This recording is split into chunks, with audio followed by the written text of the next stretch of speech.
Frida Puja dari Prodi Pendidikan Bahasa Indonesia. Pada pertemuan kali ini, kita akan membahas beberapa soal yang termasuk dalam mata kuliah Psikologi Pendidikan. Soal yang pertama adalah, apa yang Anda ketahui tentang perkembangan motorik dan berikan contohnya. Perkembangan motorik adalah proses tumbuh kembang kemampuan gerak seorang anak. Ada motorik kasar dan motorik halus. Motorik kasar adalah gerakan tubuh yang menggunakan otot-otot besar, sebagian besar atau seluruh anggota tubuh yang dipengaruhi oleh usia, berat badan, dan perkembangan anak secara fisik. Contohnya, kemampuan duduk, menendang, berlari, atau naik turun tangga. Perkembangan motorik ini beriringan dengan proses kematangan fisik anak, dan kemampuan motorik ini merupakan hasil dari banyak faktor, yaitu perkembangan sistem syaraf, kemampuan fisik yang memungkinkannya untuk bergerak, dan lingkungan yang mendukung perkembangan kemampuan motorik. Misalnya, anak akan mulai berjalan jika sistem syarafnya sudah matang, proporsi kakinya sudah cukup kuat untuk menopang tubuhnya, dan anak sendiri ingin berjalan untuk mengambil mainannya. Sebaliknya, motorik halus adalah perkembangan yang berhubungan dengan keterampilan fisik yang melibatkan otot kecil dan koordinasi mata tangan. Syaraf motorik halus ini dapat dilatih dan dikembangkan melalui kegiatan dan rangsangan secara rutin, seperti bermain puzzle, menyusun balok, memasukkan benda ke dalam lubang sesuai bentuk, dan sebagainya.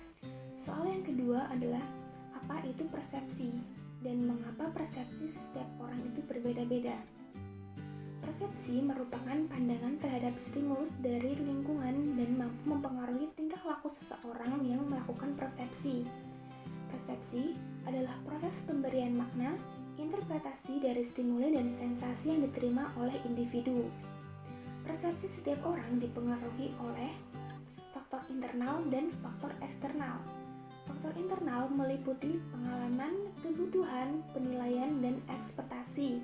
Sedangkan faktor eksternal meliputi tampakan dari luar, sifat-sifat stimulus, dan situasi lingkungan. Atau dapat diambil kesimpulan yaitu perbedaan pengetahuan, pengalaman di masa lalu, dan sudut pandang yang berbeda. Soal yang ketiga adalah, bagaimana cara mengendalikan emosi? Dalam mengendalikan emosi, kita perlu menguasai kecakapan emosi. Yang pertama adalah kesadaran diri, yaitu kemampuan untuk mengenali apa yang individu rasakan pada suatu saat dan menggunakannya untuk memandu pengambilan keputusan diri sendiri, yaitu seperti sadar emosi, mengenali dan menilai diri secara teliti, dan kepercayaan diri. Yang kedua adalah pengaturan diri, yaitu mampu menangani emosi sedemikian rupa sehingga berdampak positif bagi diri kita. Yang ketiga ada motivasi, yaitu kemampuan menggunakan hasrat yang paling dalam untuk menggerakkan dan menuntun menuju sasaran, seperti pengambilan inisiatif dan bertindak sangat efektif, serta bertahan menghadapi kegagalan atau frustasi. Dan yang keempat adalah empati, kemampuan merasakan apa yang dirasakan oleh orang lain, mampu memahami perspektif mereka, sehingga mampu menyelaraskan diri dengan bermacam-macam orang. Soal yang keempat adalah, apa yang dimaksud dengan kepribadian introvert dan ekstrovert? Seorang ekstrovert cenderung memproses sesuatu secara eksternal, bekerja paling baik dengan berbicara untuk menyampaikan gagasan dengan orang lain. Maka dari itu, orang dengan kepribadian ini juga lebih mudah menerima apa yang disampaikan orang lain kepada dirinya. Ekstrovert cenderung mencari pengalaman baru dan koneksi sosial yang memungkinkan mereka untuk berinteraksi dengan orang lain sebanyak mungkin. Dopamin di otak ekstrovert cenderung mendorong mereka untuk mencari hal-hal baru, mengambil resiko, dan menikmati situasi yang tidak biasa atau mengejutkan. Sedangkan introvert adalah kebalikan dari ekstrovert. Introvert adalah salah satu tipe kepribadian.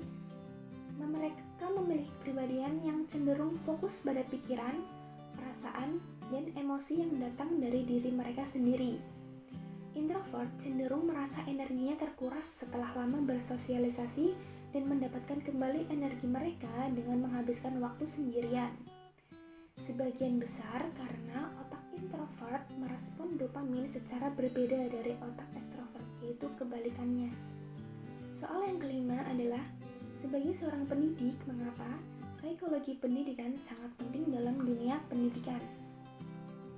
Psikologi pendidikan merupakan suatu disiplin ilmu yang sangat penting yang harus dimiliki oleh guru atau seorang pendidik agar dapat membantunya dalam memahami tingkah laku belajar anak didiknya. Psikologi pendidikan mengajarkan tentang bagaimana memahami masing-masing karakteristik siswa dan memberikan motivasi sesuai dengan karakter tersebut agar lebih efektif mempengaruhi semangat belajar siswa. Pemberian dukungan positif kepada siswa menghasilkan semangat belajar yang meningkat. Psikologi pendidikan merupakan alat yang penting untuk memahami tingkah laku belajar anak, yaitu memahami proses perkembangan peserta didik, mengetahui cara belajar peserta didik, membuat situasi belajar dan mengajar yang kondusif, aktif, dan menyenangkan secara dan memahamkan siswa. Yang keempat, membantu pengambilan keputusan dalam pengelolaan proses belajar dan mengajar. Demikian pembahasan beberapa soal yang ada dalam mata kuliah Psikologi Pendidikan.